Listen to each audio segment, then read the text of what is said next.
नमस्कार, विंध्य खबर में आपका स्वागत है। रीवा की बहुचर्चित उदित इंफ्रा कंपनी पर संकट गहराता जा रहा है। जानकारी मिली है कि कंपनी के बैंक खाते सीज कर दिए गए हैं और विभागीय टीमें किसी भी वक्त छापेमारी की कार्रवाई कर सकती हैं।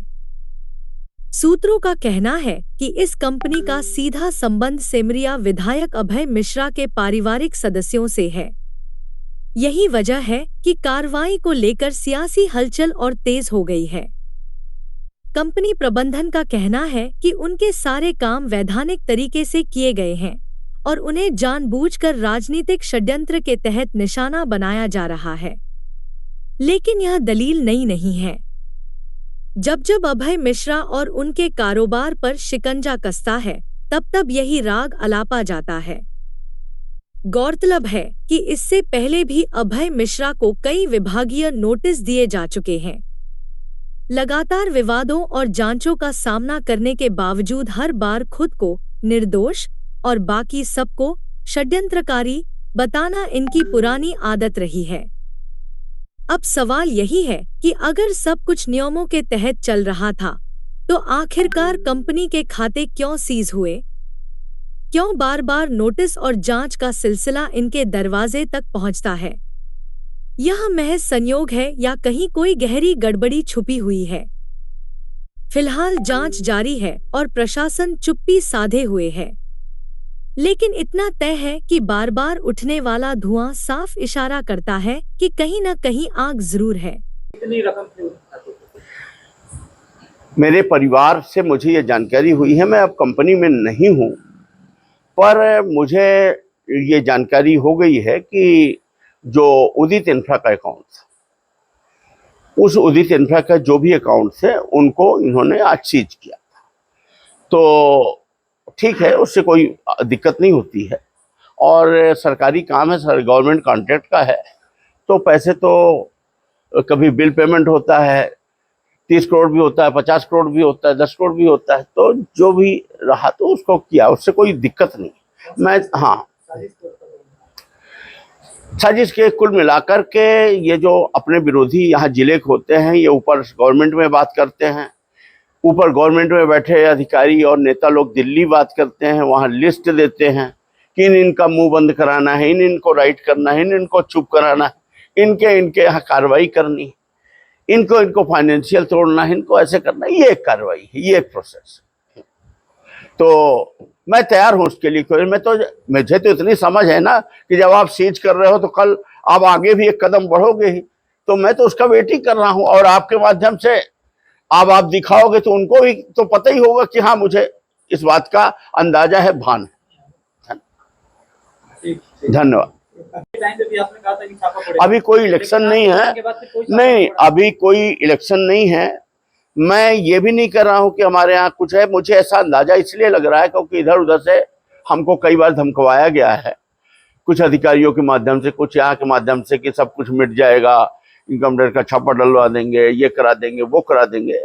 अभी लेटेस्ट बात यह है कि इन्होंने अकाउंट जरूर सीज कराए, तो इससे मुझे एक ऐसा अंदाजा मिलता। धमकी मिली आपको? हाँ, वो तो मिलती है। प्रदेश में लगातार कलेक्टरों का ट्रांसफर, रीवा कलेक्टर का 2 साल से ट्रांसफर नहीं, कलेक्टर मैडम का ट्रांसफर देखिए, कलेक्टर मैडम का आचरण, बात व्यवहार, गरिमा अच्छा है, नो डाउट। लेकिन कार्यशैली आप भी समझ रहे हैं कि जब शिवराज जी की सरकार थी, शिवराज जी की सरकार के समय 3 अधिकारियों की यहाँ पोस्टिंग शुक्ला जी ने चुनाव को मद्देनजर रख करके करवाया था।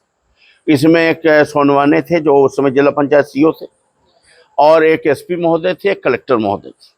और इन्होंने चुनाव में वोटर लिस्टों पर वो करना, वोटों को जोड़ना घटाना से लेकर चुनाव में इन्होंने पूरी शुक्ला जी के हिसाब से काम किया था। और इससे बड़ा प्रत्यक्ष उदाहरण क्या हो सकता है?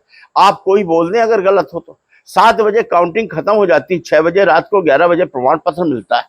इंजीनियरिंग कॉलेज के अंदर लाठीचार्ज हो रहा, कोई रीजन नहीं, वेबसाइट में लोड है, पूरे प्रदेश को दिख रहा है कि 630 वोट से का अंतर हमें जीत चुका हो, लेकिन नहीं, क्लोजिंग नहीं करना। फिर एक बार अगर लॉकअप रूम में, इनका जो क्लॉक रूम होता है, वहां अगर पेटियां चली गई तो बिना चुनाव आयोग के परमिशन के वो निकाली नहीं जा सकती। वो एक तरह से कोर्ट की संपत्ति हो जाती है, न्यायालय, चुनाव आयोग भी नहीं, न्यायालय से उसकी अनुमति लेनी पड़ेगी। पर जबरदस्ती, चूंकि लाठी इन्हीं की, एसपी इन्हीं के, कलेक्टर इन्हीं के, और वो बार बार वो सोनवाने जी घुसते थे। हालांकि जनता चिल्ला के उनको बहुत विरोध करती थी तो भगना पड़ता था। फिर इन्होंने निकलवा करके दोबारा काउंटिंग कराई, उसमें भी मैं जीत गया। तो अंत में 6 घंटे तक ये तमाशा करना क्या था?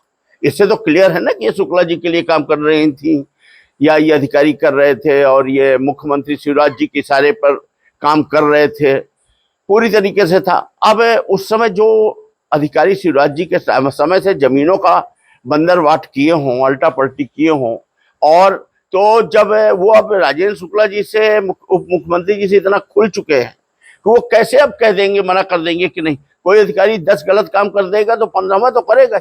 आप इनका कार्यकाल उठा के देख लो, इसके पहले पूरा रीवा जितना बिका उससे ज्यादा इनके कार्यकाल में 3 साल में बिका, और अभी भी वही कार्यशैली।